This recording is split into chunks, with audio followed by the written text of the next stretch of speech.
This cool Gibson artist signature model got scrapped, so I had to get China to build it for me. That's right. Today we are going to review the lost Brenden Small Gibson signature guitar. But before we see what this thing is, let's do a quick recap here. Who is Brenden Small? Well, he's the guy behind Metalocalypse, as well as a couple other things, but he's a great voice actor, he's an awesome musician. Dethklok might be a parody metal band, but they make some pretty good stuff. But he's had a few Gibson and Epiphone signature guitars during the Henry J era. You had the Thunderhorse Explorer, which is awesome. It's a Silverburst Explorer. There were Gibson and Epiphone variations, but then they also had a Falcon, which is an equally as cool guitar because of the white phenolic fretboard on them. Again, Gibson and Epiphone versions, you can check out this full review and demo here. That was one of my favorite Epiphones. And then recently they just did the Ghost Horse, but only as an Epiphone. So it seems Gibson, if they're going to continue to work with him, might only do Epiphones. Maybe that has to do with new ownership coming in. They're not as big of a fan of him. And the Ghost Horse was a project already on the burners before they took ownership. Or maybe that's just the way he prefers it, because let's face it, his Epiphone versions generally get spec'd out better than the Gibson ones. But I'd still like to see at least one more Gibson signature from Brenden, because Thunderhorse is a song that changes your life. But today, let's crack into what I assume is a canceled 2015-ish model called the Snowhorse. I hate that I had to go the Chibson route to get this thing in the flesh, but if Gibson's not going to make it, I had to find a way to review it because I couldn't get Brenden to respond to me on his Instagram page to let me borrow it. So here we go. It's basically a blending of the Thunderhorse and the Snow Falcon. And I guess I can understand why they decided not to do this, because it's like, well, we already kind of have both of those models out there. But look at this, my friends, a reverse headstock. And yes, finally, a semi-what ethical Chibson seller. I say that because when I ordered this, they didn't show me photos of the headstock. And just like that last Dragon, it usually means it says Gibson there. But no. This one does not have any logo, so it's not a knockoff, it's just a tribute. But take a look at this thing. Regular Explorer has this whole white burst body. Now this particular one, they decided to give it like a crappy silver paint job around the edges. Looking at Brenden's prototype one, it doesn't look like it necessarily had it as dark, although it definitely had a very light border to it, but it would have captured the original white phenolic fretboard. Now I'm not quite sure how this manufacturer made this one. It just kind of feels like a lacquered board to me in general. But it's the whole reverse headstock of this one that makes it a really cool complement to the Thunderhorse Explorer. Like, they really should still make this thing happen yet today. But what's kind of interesting about his prototype is the fact that it has one of those special nuts that you would see Gibson use around 2015. That's why I decided it was probably meant to be around that point in time. And maybe it's just been a while since I've held an Explorer, but this seems obnoxiously big for an Explorer. It's almost like baritone scale length. Yeah, this has to be bigger than a normal Explorer. But the backside of this one is white, and you're going to notice we actually have some pretty large controls back here. Normally Explorers don't have that because we've got giant pick guards. So that means your toggle needs a back plate, and then this is Les Paul style instead of the long route, which is apparently another artistic liberty, because if you check out his prototype, he had it the regular style. However, probably not a bad idea to make it even more unique should this idea come to fruition one day. And if that's not enough for you, it even has a volute. I'm not sure if his prototype had one, but hey, I like the addition. So to learn more about this model that never got the official release, let's go ahead and throw it on the workbench to take a look at the specs of this particular one.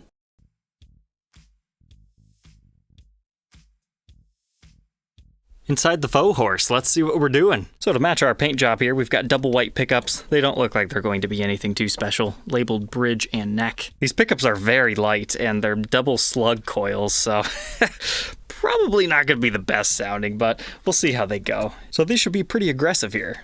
But what's really cool is the fact that Explorers don't normally do this. Generally, this style of instrument has a route that goes zoop, and that's all hidden underneath the pick guard. But this one, they actually had to take a bit to drill straight through there so they could feed the wires through there, then they feed them through here, and eventually into our control cavity. But all things considered, the routes are actually pretty clean. You can see it technically has a long neck tenon, a little bit blockier than we're used to seeing. Then we can kind of see the wood right here. Not quite sure what this is made out of though. Probably basswood would be my guess. Our output jack is located on the side, and just as I was expecting, these are likely ceramic magnet pickups. 11.28 in the neck, bridge is 11.85, and middle position for fun, 5.78. But we've got 2 volumes and 2 tones. Obviously their spacing isn't very good, but at least they're there. And a pretty standard 3-way toggle switch here. Now, as far as bridge and tailpiece setup, it's your typical metric style. Looks like kind of a blend between a Nashville and a ABR1 bridge. Then we have a medium weight tailpiece. Now let's take a look at our paint job. Is it the cleanest paint lines in the world? No. Sometimes it runs over to the edge, sometimes it doesn't, but was I really expecting anything 100% perfect when I bought this? No. In fact, I would say this far exceeds my expectations. I have no regrets buying this thing, even if it did get a couple of dings in shipping. I've come to really appreciate this gritty silver border. Like, you can actually feel a difference between the finishes. Like, this is all nice and glossy, whereas this, it's still gloss, but it has like a little bit of a different traction to it. It's interesting. But I was not crazy. This is an oversized Explorer. I had to take out my latest Lizzie Hale Explorer, and when I took it out of the case, it's like, oh my goodness, this thing is tiny. Tip to tip, it's about 27.5 inches, roughly. This absolute monstrosity is around 30 inches, so that's nearly 3 inches longer this way. I mean, all the proportions. I'm imagining these guys have never actually had a real Explorer in their hands, and that's the reason this is so big. I don't think his original prototype one was meant to be an oversized guitar like Buckethead's Les Paul, but hey, Brendon, if that ever happens, maybe you should consider it. Really lay it into him. You want an oversized Snowhorse, because that would make this unique enough to do again, even if it is just blending 2 elements. Make it more unique besides the crazy headstock.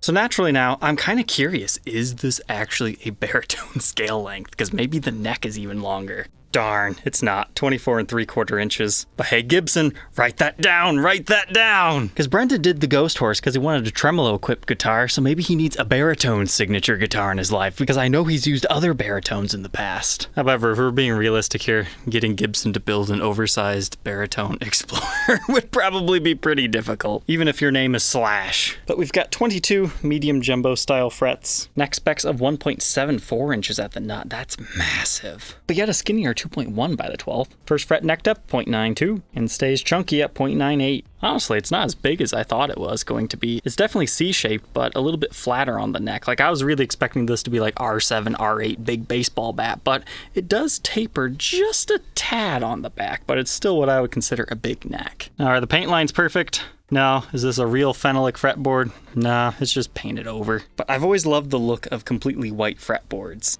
Like, I think his prototype, they actually used a white Richlight. Generally, in guitar terms, we only ever see Richlight that's black, but they can do whatever color you want if you visit their website. And then we've got our pure white headstock here. I'm so happy this doesn't have any branding on it. That turned this episode from going, yeah, I want to tell you about this model because it's cool and it never ended up ever becoming a thing, and sadly it had to be a Chibson, but no, now it's, hey, this is what it could be, and it's not trying to pretend to be something it's not. In fact, it'd be really cool if you could do like a calligraphy Snowhorse written upside down on this one. The nut is especially kind of crude looking, with some sloppy paint on the edges and a weird bone-like color to it, but whatever. But this is absolutely hilarious. It's a white truss rod cover, right? That's what you need here. No, it's not. It's a regular one. 2-ply, black and white. They just install it upside down. Now that's innovation, my friends. Moving on to the backside, there's not too much to look at here. But here's our toggle switch. You can see a little bit of the buffing compound still within it. Not necessarily drilled directly in the center, but I guess it does its job. I think the thinking behind this was, hey, we've got these white backplates we can use up. Let's just make it the proper size so we don't have to do a new fitting just for that particular smaller one. Or maybe that's the reason this is so oversized, is because they didn't want to have to spec new plates out. I like it. You've got cheapy little pots in here. I'm sure they'll do the job though. They are CF branded.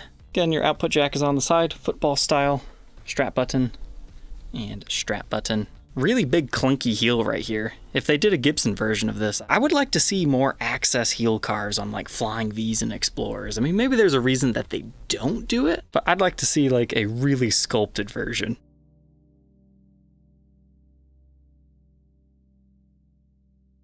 Moving up the back of the neck, again, we can see a volute, which is a very nice touch in my opinion. And yeah, the Reverse Explorer headstock, you can just find it on like the Gibson M3. They're cool, but they are kind of harder to tune than a regular Explorer in my opinion. All said and done, despite being ultra oversized, it's only 8.5 pounds. That's not bad. So let's go ahead, plug it in, and have some fun.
Oh yeah, this baby can sing. I know it's not a name brand anything, but I don't know if it's nostalgic feelings or just always wanting to have this guitar. But this thing feels great to play. Like, it's got nice polished frets. Now, the strings don't want to stay in tune that good, but I have a feeling if I put a really nice set of strings on here that's maybe a little bit thicker gauge to do your drop tunings. I mean, this is just half step down. It's supposed to be a little bit lower than that for Dethklok. But I'm pleasantly surprised. Like, this body is just ringing. I don't know what it's made out of, but it's a very resonant material. And sure, they might not be the best pickups, but I think they're all right for what they are.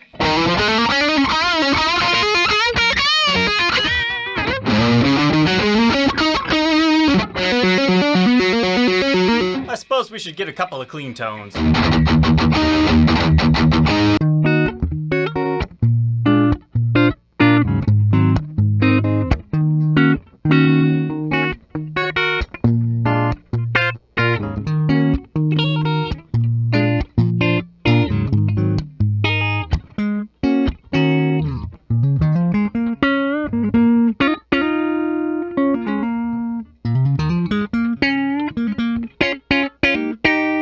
I really like that one, that whole...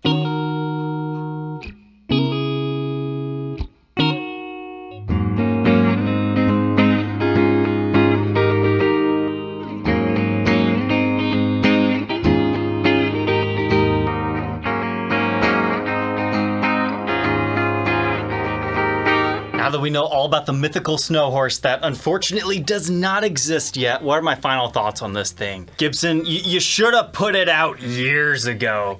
Seriously, make us an oversized Explorer. I know you guys did those rinky-dinky little ones that made it smaller, but let's have the opposite. I mean, imagine if this was also a baritone, how much fun it would be.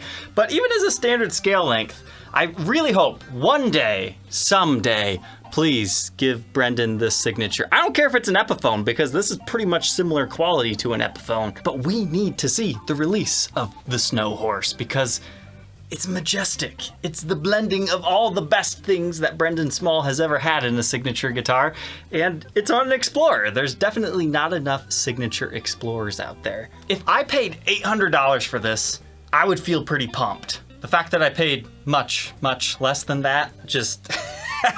This is a great guitar. Now, I can't tell you where to buy it because honestly, I don't even know. He was just a random eBay seller selling a whole bunch of knockoffs, and then his account got terminated. So if you want one, I'm sorry. We're just gonna have to wait, or maybe you can go to the other unscrupulous sites, but I can't guarantee what the quality might be. But if you have to have Gibson original, the closest model that vaguely resembles this is the shark fin, and that's a really rare guitar.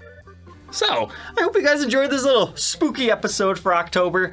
I'm really glad I at least have some version of this guitar until maybe one day we'll get lucky. If you liked tonight's episode of this strange Explorer, I would suggest checking out this cool Epiphone. It's an Explorer body, but radically different, and famously used by a parody band just like Dethklok. Okay, Limousine is nothing like Dethklok, but they're both parody bands.